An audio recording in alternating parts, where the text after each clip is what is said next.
Hello बच्चों, welcome back. The last section of our chapter secondary activities.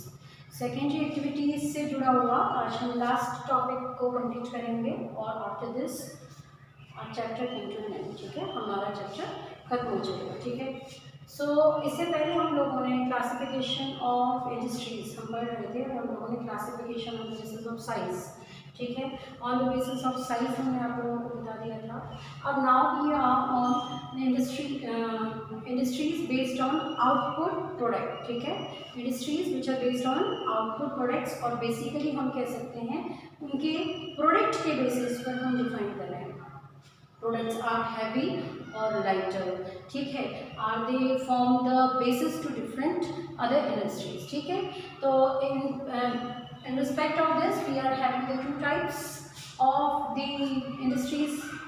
इसमें हमारे पास में दो किस तरीके से होंगे। One is the basic industries. ठीक है, basic industry like iron and steel industry, जो कि बाकी और इंडस्ट्रीज के लिए इक्विपमेंट बनाती है, मशीन्स और टूल्स बनाती है, तो they are called the basics.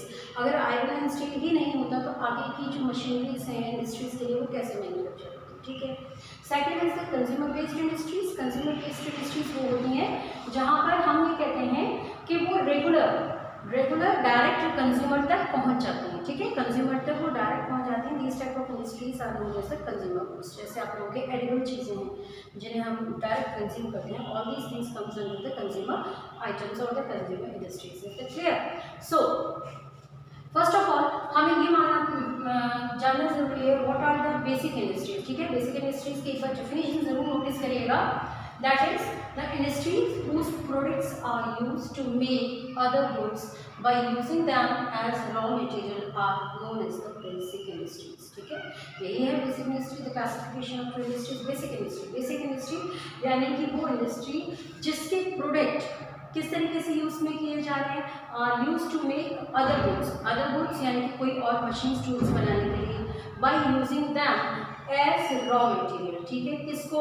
जो बेसिक इंडस्ट्री है। For example iron and steel. तो आयरन एंड स्टील क्या है, एक तरीके से वो इस्तेमाल की जा रही है to forming the other industry. ठीक है, अब आ जाते हैं बच्चों next classification, industries based on ownership. Industries based on ownership definitely we can classified on this basis that is the private, public and joint sector industries. ठीक है, public, private and joint sector industries में हम convert कर सकते हैं।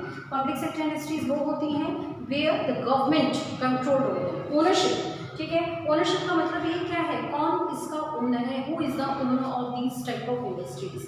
तो जिन तरीके की इंडस्ट्रीज को गवर्नमेंट कंट्रोल करती है उनको हम पब्लिक सेक्टर इंडस्ट्रीज कहते हैं। Secondly those industries which are owned by the public private peoples और the panels or an individual, that type of industry is called as the private industries. And after this the another type of classification of industries we are having, that is joint sector industries.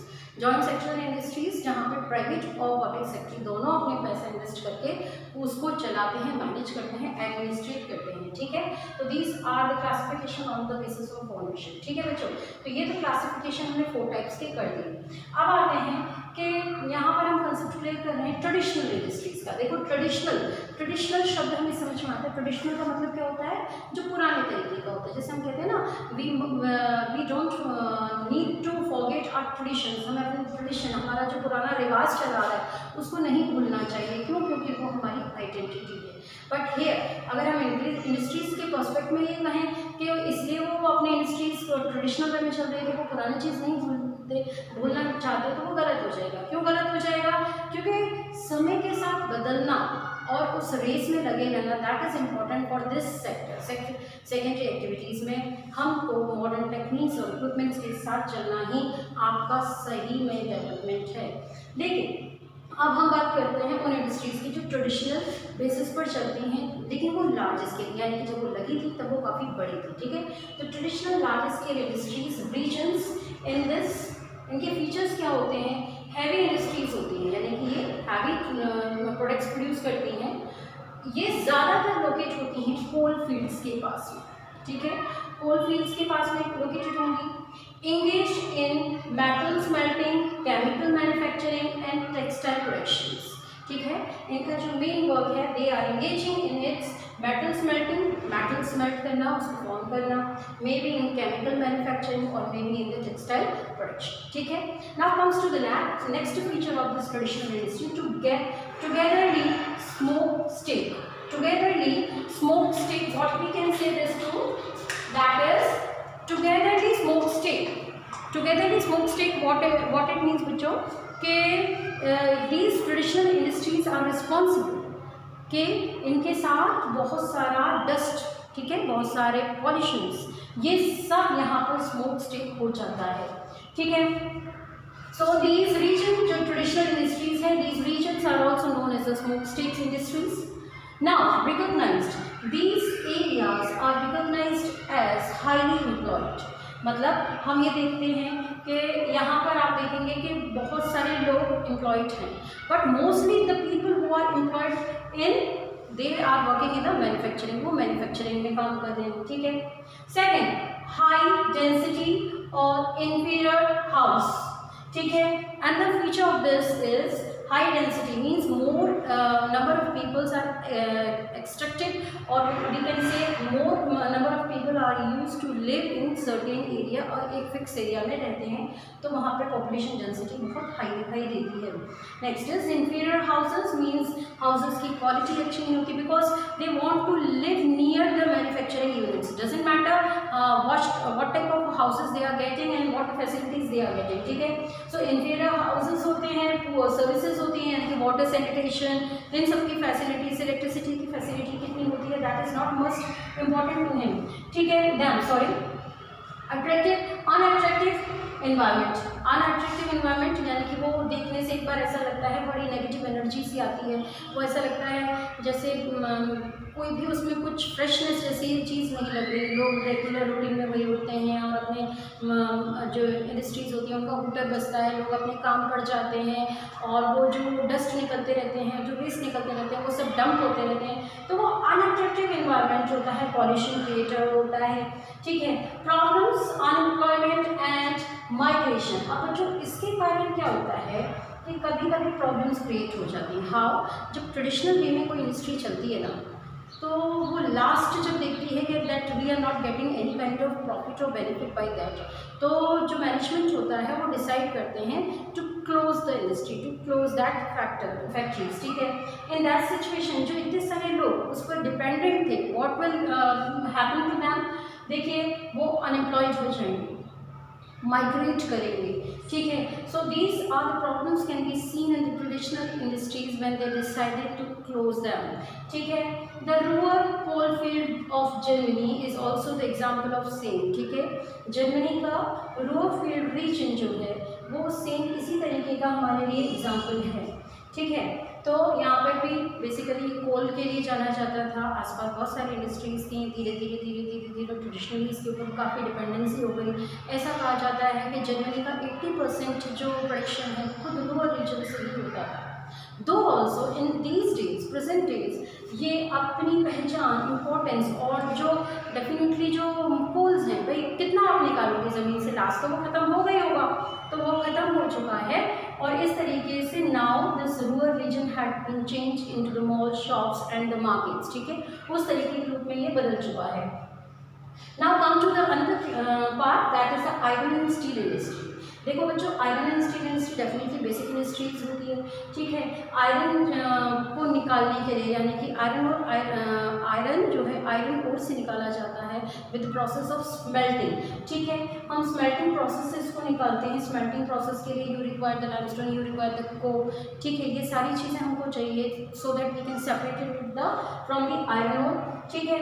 Extraction होता है, इसमें हमें दो तरीके के plants मिलते हैं, large steel plants and mini steel plants, ठीक है। लार्ज और मिनी स्टील प्लांट्स में जो अलग फीचर है वो ये है कि लार्ज स्टील प्लांट्स जो होंगे वो ज़्यादातर जो आप लोगों की कोल फील्ड्स हैं या फिर जो रॉ मटेरियल जहाँ से एक्सट्रैक्ट हो रहा है जो उसके लिए चाहिए वो वहीं पर ज़्यादा कंसनट्रेटेड होंगे। सेकेंड थिंग, कि वो या फिर होंगे पोर्ट्स के पास में, they can be near to the ports और माइंस, जहाँ से वो एक्सट्रैक्ट हो रहा है या जहाँ से वो ट्रांसपोर्ट करेंगे उसको, they are specially located at that places. But mini steel plants के साथ में ये सिचुएशन नहीं है। Mini steel plants are always use to focus related to the market से फोकस करके बनाए जाते हैं इसलिए। और दूसरा क्या है, लार्ज मिनी स्टील प्लांट्स के साथ में कंडीशन है कि आपको यहाँ बाउंड रहना ही रहना है इन एरियाज में, लेकिन मिनी स्टील प्लांट्स के साथ में ऐसा नहीं है, they are more efficient. So according to the time and tradition we are talking, तो लार्ज स्केल जो लार्ज स्टील प्लांट्स हैं वो क्या हो गए आपके ट्रेडिशनल टाइप हो गए, और ये जो हो गए ये हो गए आप लोगों के मॉडर्न टाइप्स ऑफ, ठीक है, mini steel plants. Now come to the distribution of iron and steel may be in Germany, USA, UK, France, Russia and including this the India, ठीक है। हमें इन सभी जगहों पे आयरन ओर रिजर्व्स मिलते हैं, ठीक है। Now come to the cotton textile industry. Cotton textile industry बच्चों ये भी एक तरीके की हमारी बहुत ज़्यादा एम्प्लॉयमेंट प्रोवाइडिंग इंडस्ट्रीज होती है। ये 3 पैटर्न की होती हैं, हैंडलूम, पावरलूम एंड लूम, ठीक है। हैंडलूम डेफिनेटली आप समझ रहे होंगे, हाथ से चलने वाले जो मशीन्स हैं वो ऑपरेट होती हैं, जैसे चरखा जैसी जो फॉर्म होती थी। In that situation you are not depending over the electricity, ठीक है। Second, that is a power loom where you are depending over the electricity and machines are generated with the help of electricity, so these are called as the power looms. And another new feature we are having, that is mill पूरी तरीके से modified होते हैं। तो traditionally we can say that the hand looms and the power looms are the traditional part, ठीक है, and mills are the modern types of industries in cotton textile, ठीक है। India, USA, China, Pakistan, Uzbekistan and Egypt, so these 6 countries, ठीक है, these 6 countries are producing world's total 50% of cotton, ठीक है। दुनिया का 50% सिर्फ ये 6 देश ही प्रोड्यूस करते हैं। They shifted to low cost, ठीक है, they have been shifted to low costed area। पहले ऐसा कहते हैं कि ये आप लोगों के जो बड़े कंट्रीज हैं वहाँ पर भी, जैसे फॉर एग्जांपल जर्मनी में ये कॉटन टेक्सटाइल इंडस्ट्री से रिलेटेड काम होता था, लेकिन in these days this has been shifted to the low developing countries. क्यों? क्योंकि लो डेवलपिंग कंट्रीज में इसलिए पहुँच गया क्योंकि वहाँ पर उनकी जो लेबर कॉस्टिंग है वो कम आती है, और जो जर्मनी, फ्रांस या यूरोपियन कंट्रीज़ को हम देखें तो वहाँ पर लेबर चार्जेस बहुत ज़्यादा होते हैं, तो they are producing all the goods और the textiles in the non developing countries और द लो डेवलप्ड कंट्रीज, ठीक है।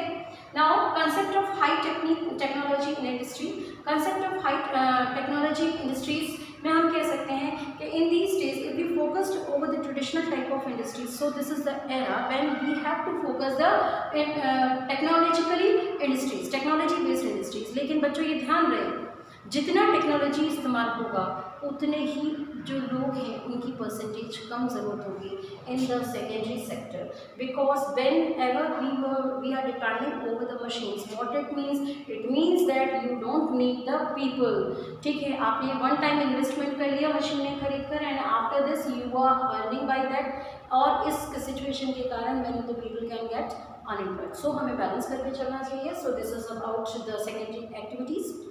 हम लोगों ने इसको ऑलमोस्ट पूरा फिनिश कर दिया है, तो जो चीज़ें हम लोगों को यहाँ पे नेसेसरी थी आपको बताना, all the things we have explained, ठीक है।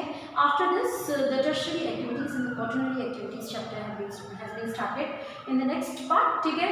ओके बच्चों, थैंक यू सो मच।